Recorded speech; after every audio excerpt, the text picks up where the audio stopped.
नमस्कार, मैं कामशेर शर्मा और आज हमारे बीच मौजूद है लाहौल स्पीति के विधायक रवि ठाकुर जी, जो कि हाल ही में भी जीत कर आए। यदि बात की जाए, इनकी जीत एक प्रचंड जीत है।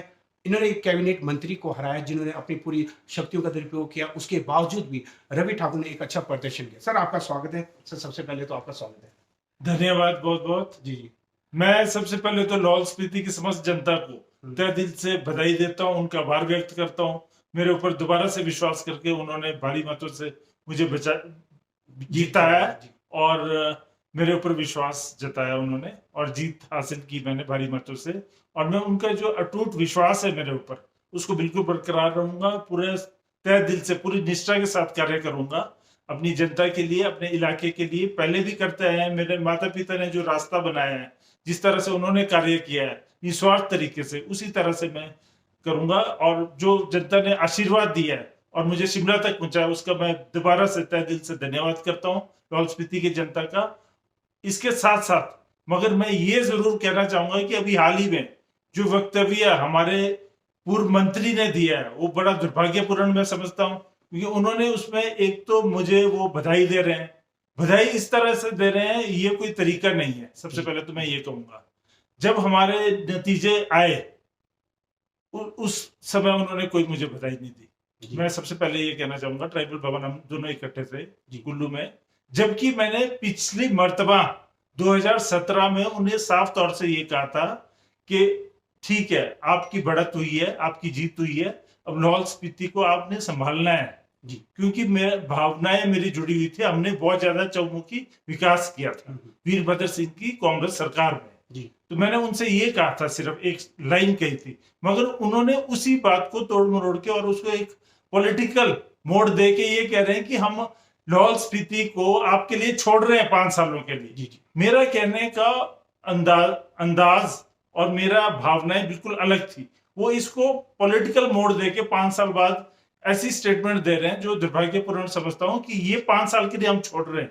आप 5 साल के लिए किस तरह से छोड़ रहे हैं, मैं ये जानना चाहता हूं। आपने तो दुरुपयोग किया धन का, बल का, प्रशासन का, लोग जितना भी तंत्र है, प्रशासन तंत्र, उसका दुरुपयोग किया आपने और कस्में खिलवाई वहां लोगों की। आप तो बिल्कुल सत्ता को छोड़ना ही नहीं चाह रहे थे। जिस तरह गलत तरीके से आप उसको पकड़े रखना चाह रहे थे, तो ये बहुत दुर्भाग्यपूर्ण है समझ। सर, यदि बात की जाए मार्कंडेय, जबकि हिमाचल प्रदेश की बात की, इस बार काफी मंत्री हारे। चाहे राजीव बिंदल की बात की जाए, डॉक्टर सैजल की बात की जाए, अन्य भी काफी मंत्री हारे गए। इसके ऊपर आपका क्या कहना है? यदि बात की जाए उपचुनावों में भी यदि देखा गया, कांग्रेस 4 सीटें जीत कर आई और इस बार भी कांग्रेस 40 सीटों से अधिक प्रचंड जीत दर्ज की।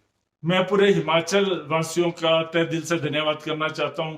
जितने भी हमारे मतदाता हैं उनका धन्यवाद करना चाहता हूं, जो कि पूरा डबल इंजन की सरकार कही है। आप जितना दबाव पूरा सहन करके, पैसा जितना इन्होंने दुरुपयोग किया है, उसके कोई, मैं समझता हूँ कोई लिमिट ही नहीं है। अनलिमिटेड तरीके से और सरकार के पूरा तंत्र का दुरुपयोग किया उन्होंने। उसके बावजूद लोग खड़े रहे। ये देवभूमि के लोग हैं, सच्चे पक्के लोग हैं, इंटीग्रिटी क्लियर है और इन्होंने सही तरीके से इस बार मतदान करके दोबारा से हमको सत्ता में लाया है।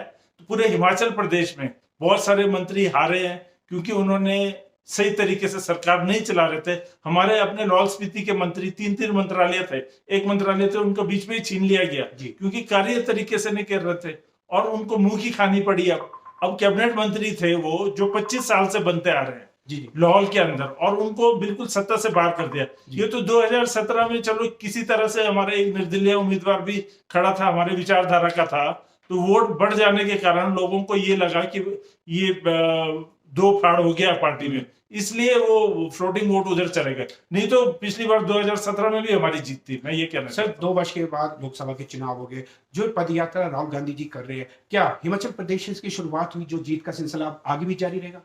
अभी हमारे शुक्ला जी जो प्रभारी है यहाँ हिमाचल प्रदेश के, उन्होंने कहा कि पहाड़ जो देवभूमि है, पहाड़ी इलाका है, यहाँ से कोई भी चीज यहाँ से नीचे को कोई रख दी जाए वो नीचे की तरफ ही जाएगी। तो यहाँ से जाके ये नदी ऊपर से नीचे जाती है, तो कोई भी चीज रखो, कोई भी अच्छी देवभूमि की चीज है, कोई भी हवा है, यहाँ से कोई अच्छी हवा है, अच्छी सोच है, वो पूरे देश में नीचे को जाएगी वो, और गंगा की तरह बहती हुई नीचे समुंदर दैट हमारे चाहे कन्याकुमारी कह लीजिए, केरला कह लीजिए, जो भी नीचे हमारे जितने भी प्रांत है वहां पहुंचेगी जी। और ये पूरा फैल जाएगा भारतवर्ष में। कांग्रेस का एक दोबारा से स्थापित होगा, काबिज होगा। यानी कि कुल मिलाकर हम ये देखा जाएगा कि जो अब लोकसभा के चुनाव है इसमें कांग्रेस पार्टी भारी बहुमत से होगा, सेंटर में अपनी गवर्नमेंट बनाएगी। निश्चित रूप से, क्योंकि जो राहुल गांधी जी ने बीड़ा उठाया है, भारत जोड़ो अभियान है, ये भारत जोड़ने का कोई ये कंकर पत्थर या जमीन जोड़ने की बात नहीं है, ये दिलों को जोड़ना है, दिमाग को जोड़ना है। और जो ये भ्रांतियां फैला रहे हैं आपस में, द्वेष की भावना